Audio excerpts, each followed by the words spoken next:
Carole's son was taking two teenage girls on a trip for 5 days in February 1999. Her 15-year-old daughter Julie and house guest 16-year-old Silvina. Silvina's mum was a friend of Carole's who had met in Argentina in 1973 as part of an exchange program called Youth for Understanding, and over the years Carole and Raquel Peloso had stayed in touch. Silvina had come to stay for 3 months, and this was the last trip before Silvina returned on March the 3rd. The trip was going to be at Yosemite National Park in Northern California, with its beautiful scenery of waterfalls, lakes, and giant sequoia groves. Carole and her husband Jens, of 21 years, lived in the Northern Californian town of Eureka. Julie was the oldest of 4 children. On February the 12th, 1999, the trio started off on their journey. It was going to be a full schedule. They landed in San Francisco and rented a red Pontiac Grand Prix and drove to their first part of the scheduled trip, which was to Stockton. This was just a couple of hours away, and they spent the night there in a motel. The reason for this first stop on the way to Yosemite was that Julie had a cheerleading competition at the University of the Pacific. Whilst there, Carole had made arrangements with another parent to return to the university on the way back from Yosemite to tour the campus, as it was where Julie was considering applying for. Carole, Julie and Silvina were to meet up with the other parent on the 16th of February in the early afternoon on the campus before going to San Francisco to meet Jens.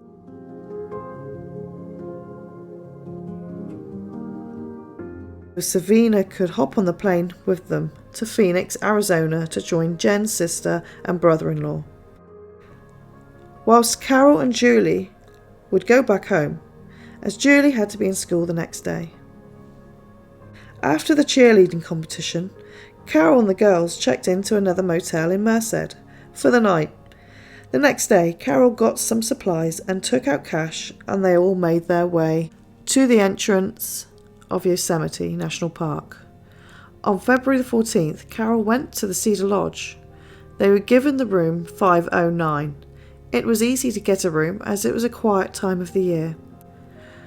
Carole decided to explore Yosemite the next day. As they arrived in the afternoon, it was nice to be able to relax. So on the 15th of February, Carole and the girls dressed up against the cold. Carole had called Jens when they had returned to Cedar Lodge that day and told him about their day and plans to take another trip to the national park before their return journey.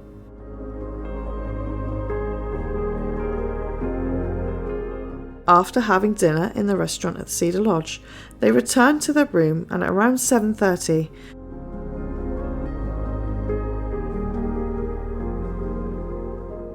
unbeknownst to Carole, Julie and Silvina, someone had been watching them and following their every move that day, from being to Yosemite to having dinner that evening and renting out a movie.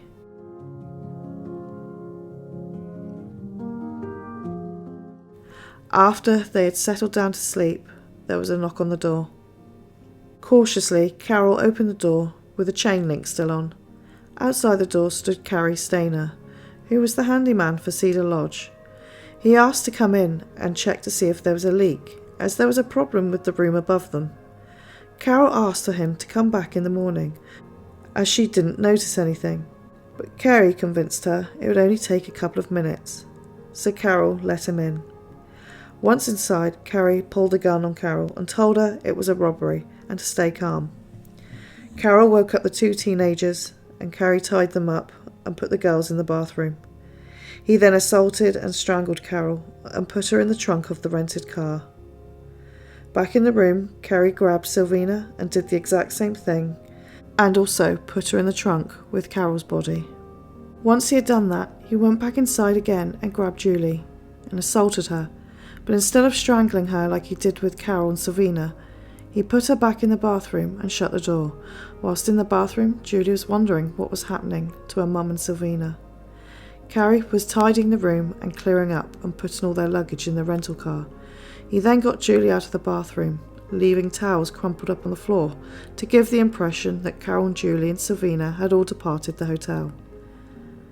Julie, who had only a blanket on, was terrified. Cary got Julie into the front seat of the rental car, not knowing the fact that her mother and friend were both dead in the trunk. For 2 hours, Cary drove them west on a highway. Finally, they reached Don Pedro Lake. It is still dark with nobody around, and ordered Julie to get out of the car and walked her up a trail where he assaulted her again. By now, the hours had gone by and the sun is starting to come up, and so realising he had little time left to cover his tracks, he killed Julie by cutting her throat and pushed her over the hillside. He drove an hour in the rental car to a forest area and ditched the car on the logging road. He caught a cab back to Cedar Lodge. A couple of days later, he came back and set fire to the car. On the 16th of February, Jens was waiting with his sons at the airport, ready to meet Carole, his daughter, and her friend. As time went by, Jens, realising that his wife hadn't turned up, decided to carry on with the journey and possibly meet his family in Arizona. As his own plane was delayed and he was late getting to the airport, he assumed the same thing had happened to Carole.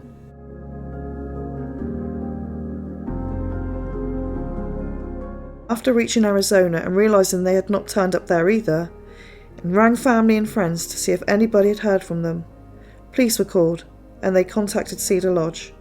The manager went to room 509 and reported back that although nobody had seen Carole and the girls check out, their room looks all cleared out and they might have left in a hurry. Everybody who worked and stayed at Cedar Lodge, including Cary, was interviewed by police as to the whereabouts of the trio.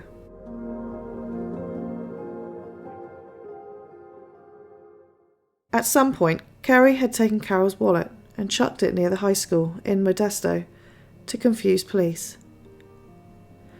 A month later, Carole and Silvina's body was found in the back of the burnt-out car.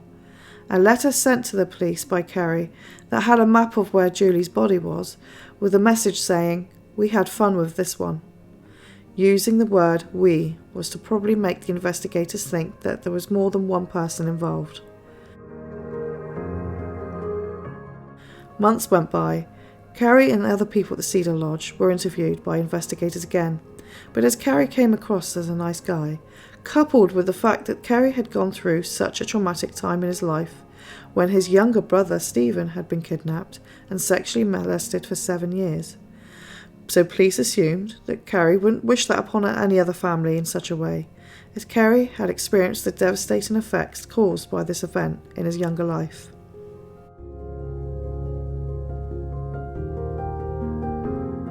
In July of the same year, Cary was driving around in his 1979 International SUV around Yosemite. He noticed a woman in the distance, going in and out of her cabin and loading her white pickup. He drove across the field and up to her. He made small talk as to why he was there. He then pulled out a gun and told her to go back in the cabin where he tied her up. He then got her into his car.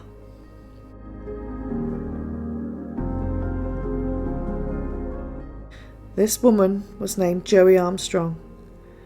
She was a naturalist working for Yosemite National Park. She was staying at the cabin on her own, and it was a matter of pure coincidence that he came along just as she was about to leave. Once she was in the seat, he drove back on the road when Joey jumped out of the car, running back to the cabin. Cary gets out and chases her, and not giving up, a fight ensues. Cary overpowered Joey and dragged her back to the forest behind the cabin, when he manages to cut her neck until he decapitated her. He got rid of her head in some bushes nearby and attempted to cover up Joey's torso with branches and leaves, and got back into his car and went back to Cedar Lodge. On July 22nd, searchers began looking for Joey after her friends in San Francisco were expecting her and she didn't turn up. Her friends called, worried, So they called the national park and asked them to do a welfare check on Joey. It was enough for the searchers to feel strange in the cabin with the door left open.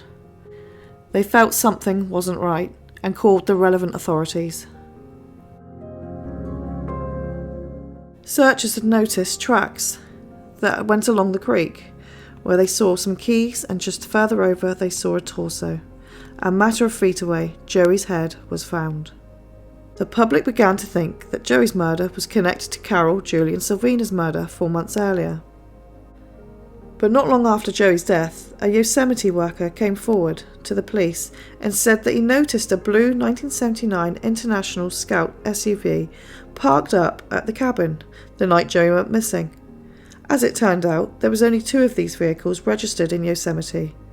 Investigators tracked down one of them, 12 miles away, that was parked off the highway, when they looked for a driver who was laid down naked on a rock near the river and smoking. Investigators spoke to him and he said he was Cary Stayner and that he worked at Cedar Lodge, but was nowhere near the cabin when Joey got murdered. Police left him be, did take pictures of the tyres of his vehicle. A couple days later went by and FBI agents studied the pictures and noticed that the tyre prints were the same as the ones left on the track at Joey's cabin. Police immediately went to see Cary again, who was found at his favourite place at a nudist resort. He was immediately arrested on suspicion of murder of Joey Armstrong.